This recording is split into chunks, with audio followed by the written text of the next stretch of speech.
नमस्कार दोस्तों, मेरा नाम है रंजीत कुमार और आज की टॉप हेडलाइन है कुछ इस तरह। Indian air force in flight refuelling के लिए KC-135 टैंकर किराए पर लेगी। HAL का LCH परचेंट कैट्स वॉरियर के साथ आएगा। पाकिस्तानी नौसेना राफेल M का मुकाबला करने के लिए J-10CE खरीदेगी। भारत ने ऑपरेशन ब्रह्मा के तहत भूकंप प्रभावित म्यांमार को राहत सामग्री भेजी। भारतीय सेना को 1580 ATAGS तोपें खरीद की सलाह। रक्षा मंत्रालय ने एक अमेरिकन प्राइवेट कंपनी मेटेरा मैनेजमेंट के साथ KC-135 flight refuelling aircraft wait lease पर लेने का कॉन्ट्रैक्ट साइन किया है। वेट लीज का मतलब है सिर्फ एयरक्राफ्ट ही नहीं बल्कि उसका क्रू, मेंटेनेंस और इंश्योरेंस भी कंपनी ही हैंडल करेगी, जिससे फिलहाल इंडियन एयरफोर्स को नए रिफ्यूलिंग एयरक्राफ्ट खरीदने की जरूरत नहीं पड़ेगी, लेकिन उनके पायलट्स को ट्रेनिंग मिलती रहेगी। इसका मतलब ये नहीं है कि उन्हें अपने खुद के रिफ्यूलिंग एयरक्राफ्ट नहीं लेने चाहिए। KC-135 एक टेस्टेड और रिलायबल रिफ्यूलिंग एयरक्राफ्ट है जो फ्लाइंग बूम और डॉर्ग्यू सिस्टम दोनों के साथ आता है। इसका मतलब है कि ये अलग अलग प्रकार के फाइटर जेट्स और एयरक्राफ्ट को रिफ्यूल कर सकता है। इंडियन एयरफोर्स और इंडियन नेवी दोनों ही इसका यूज कर सकेंगे ताकि उनके पायलट्स को ट्रेनिंग मिल सके और उनके एयरक्राफ्ट की इंडोरेंस और रेंज बढ़ सके। ये डील इस वजह से भी महत्वपूर्ण है क्योंकि इंडिया के पास पहले से ही लिमिटेड रिफ्यूलिंग एयरक्राफ्ट है। KC-135 का आना इंडियन एयरफोर्स की ऑपरेशनल कैपेबिलिटी को और मजबूत करेगा। सभी को लग रहा था कि रक्षा मंत्रालय इस कॉन्ट्रैक्ट के लिए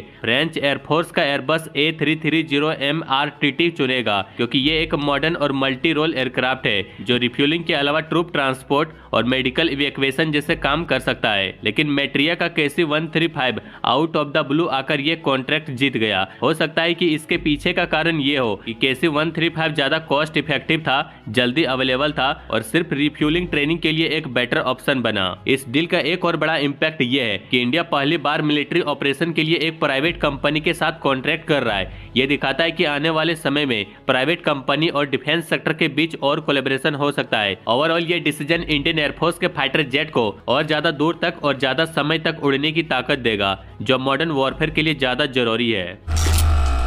retired major general GD Bakshi का कहना है कि इंडियन आर्मी को 1580 ATAGS तोपें खरीद लेनी चाहिए और नई टाउट गन सिस्टम का इंतजार नहीं करनी चाहिए जो 5 से 10 साल ले सकती है। ATAGS एक एडवांस तोप है जो भारत में ही बनी है और दुनिया की सबसे बेहतरीन आर्टिलरी सिस्टम में से एक मानी जाती है। ये 155 mm की गन है जो दूर तक मार सकती है और उसकी परफॉर्मेंस भी शानदार है। जनरल बख्शी का मानना है कि अगर आर्मी नई तोपें का इंतजार करेगी तो सिर्फ समय ही नहीं बल्कि पैसा भी वेस्ट होगा, जबकि ATAGS एक पहले से ही तैयार सॉल्यूशन है जो हमारी जरूरतों को पूरा कर सकती है। उनका कहना है कि इससे मेक इन इंडिया को भी बूस्ट मिलेगा जो भारत की डिफेंस इंडस्ट्री के लिए एक बड़ा फायदा होगा। साथ ही अगर हमारी आर्टिलरी जल्दी अपग्रेड हो जाए तो हम अपनी बॉर्डर्स पर सिक्योरिटी को और मजबूत बना सकेंगे, जो चाइना और पाकिस्तान के खतरों को देखते हुए बहुत जरूरी है। अगर आर्मी नए तोप बनाने की प्रोसेस में फिर से घुस गई तो हमें एक और डिकेड लग सकता है और तब तक हमारी दुश्मन और स्ट्रॉन्ग हो सकती है। इस वजह से जनरल बख्शी का कहना है कि नए एक्सपेरिमेंट और डिले की जगह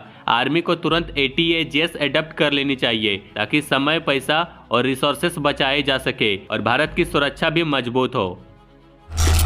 156% के अप्रूवल के बाद HAL के chief test pilot Harshvardhan Thakur ने एक computer generated imaginary video share किया है जिसमें HAL का LCH परचेंट और HAL का वॉरियर लॉयल विंगमैन UCAV के साथ उड़ते हुए दिखाई दे रहा है। ये एक फ्यूचरिस्टिक कॉन्सेप्ट है जिसमें परचेंट एक मदरशिप की तरह काम करेगा और अनमेंडेड वॉरियर ड्रोन्स को कंट्रोल करेगा। इस वीडियो में दिखाया गया है कि कैसे परचेंट UCAV को कंट्रोल करेगा, उन्हें स्काउटिंग या अटैक के लिए भेजेगा और बैटलफील्ड पर ज्यादा इफेक्टिव और सेफ स्ट्रेटेजी यूज करेगा।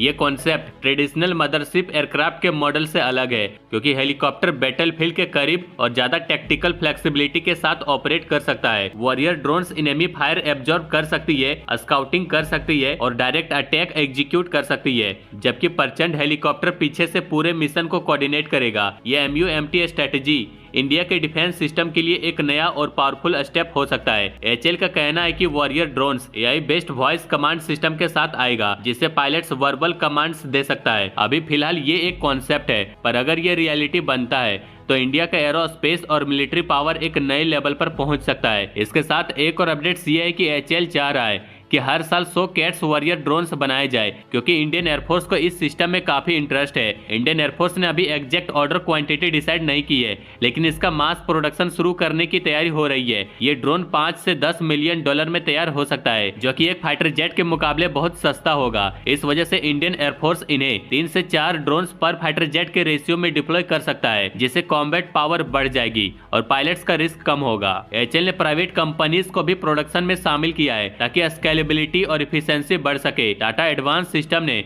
पहला cats warrior prototype already HAL को हैंडओवर कर दिया है और भी कंपनीज कंपोजिट, इलेक्ट्रॉनिक्स और मिशन कंप्यूटर सप्लाई करेगी। अगर सब कुछ प्लान के मुताबिक चला तो ये ड्रोन 2027 तक मास प्रोडक्शन में आ सकता है, लेकिन सब कुछ इंडियन एयरफोर्स के ट्रायल्स और टेस्टिंग पर डिपेंड करेगा। इंडियन एयरफोर्स ये चेक करेगा कि कैट्स वॉरियर का ऑटोनोमस टेक ऑफ और लैंडिंग, स्टेल्थ और डेटा इंटीग्रेशन सही से काम कर रहा है या नहीं। अगर सब सक्सेसफुल रहा तो 100 से भी ज्यादा यूनिट्स का ऑर्डर आ सकता है और इंडियन एयरफोर्स की ओवरऑल स्ट्रेंथ बढ़ाने में हेल्प मिलेगी। जैसा कि आपको पता होगा कि म्यांमार और थाईलैंड में एक भयंकर भूकंप आया है, जिसने बहुत तबाही मचाई है। इस भूकंप में म्यांमार के कम से कम 144 लोगों की जान चली गई और कई बिल्डिंग्स, पुल और दूसरे इंफ्रास्ट्रक्चर भी टूट गए हैं। इसके लिए इंडिया ने तुरंत मदद भेजने का फैसला किया है और ऑपरेशन ब्रह्मा लॉन्च किया है। इसके तहत भारत ने 15 टन राहत सामग्री म्यांमार भेजी। ये सामान इंडियन एयरफोर्स के C-130J मिलिट्री ट्रांसपोर्ट एयरक्राफ्ट से यंगून पहुंचाया गया। जो चीजें भेजी गई है उनमें टेंट, स्लीपिंग बैग, कम्बल, रेडी टू ईट खाना, पानी शुद्ध करने वाली purify, solar lamp, generator set और जरूरी दवाइयां शामिल है। External affairs minister S Jaishankar ने एक्स पर पोस्ट करके बताया कि इंडिया की पहली मदद यंगून एयरपोर्ट पहुंच गई है। ये सामान यंगून के चीफ मिनिस्टर को इंडिया के एम्बेसडर अभय ठाकुर ने दिया। इंडिया ने यहाँ भी फर्स्ट रिस्पॉन्डर की तरह काम किया, मतलब सबसे पहले मदद पहुंचाने वाला देश बना। एक्सटर्नल अफेयर्स मिनिस्टर के स्पोक पर्सन रणधीर जायसवाल ने बताया कि हम म्यांमार के लोगों की मदद कर रहे हैं और इंडियन एम्बेसी वहां के इंडियन सिटीजन से भी कांटेक्ट कर रही है जो इंडियन वहां फंस गई है। उनके लिए एक इमरजेंसी नंबर भी दिया गया है। पीएम मोदी ने भी भूकंप पर चिंता व्यक्त की और कहा कि भारत म्यांमार और थाईलैंड को पूरी तरह से हेल्प करेगा। पाकिस्तान नेवी अपनी डिफेंस स्ट्रेटेजी को और स्ट्रॉन्ग करने के लिए चाइना से J-10CE फाइटर जेट लेने का प्लान बना रही है। यह फैसला इंडिया के राफेल एम फाइटर जेट खरीदने के जवाब में लिया जा रहा है। Rafale M specially aircraft carrier के लिए डिजाइन किया गया है, जो इंडियन नेवी की पावर को और बढ़ा देगा, खासकर इंडियन ओशियन और अरेबियन सी में। पाकिस्तान के पास अभी मिराज 3 जेट्स है जो काफी पुराने हो चुके हैं। इनको मेंटेन करना मुश्किल होता जा रहा है, इसलिए उनको रिप्लेस करना जरूरी है। सवाल ये है कि J-10CE को पाकिस्तानी नेवी खुद ऑपरेट करेगी या फिर पाकिस्तानी एयरफोर्स अपने फ्लीट में और J-10CE ऐड करके मैरीटाइम डिफेंस की जिम्मेदारी लेगी, जैसे पहले मिराज 3 के साथ होता था। पाकिस्तान के इस प्लानिंग से उनको ज्यादा फायदा नहीं मिलेगा, क्योंकि राफेल एम टेक्नोलॉजी और कॉम्बैट पावर में J-10CE से काफी बेहतर है। इसका रेडार एडवांस है, मनूवरेबिलिटी जबरदस्त है और सबसे बड़ी बात, ये मेटियोर मिसाइल जैसी लॉन्ग रेंज वेपन कैरी कर सकता है। मेटियोर मिसाइल का रेंज और एक्यूरेसी J-10CE के PL-15 मिसाइल से भी बेहतर है। राफेल एम को स्पेशली नेवल वॉरफेयर के लिए डिजाइन किया गया है, जबकि J-10CE एक लैंड बेस्ड फाइटर है। लेकिन हाँ, J-10CE भी एक अच्छा फाइटर जेट है और चाइना का फुल सपोर्ट होने की वजह से पाकिस्तान के लिए इजिली अवेलेबल भी है।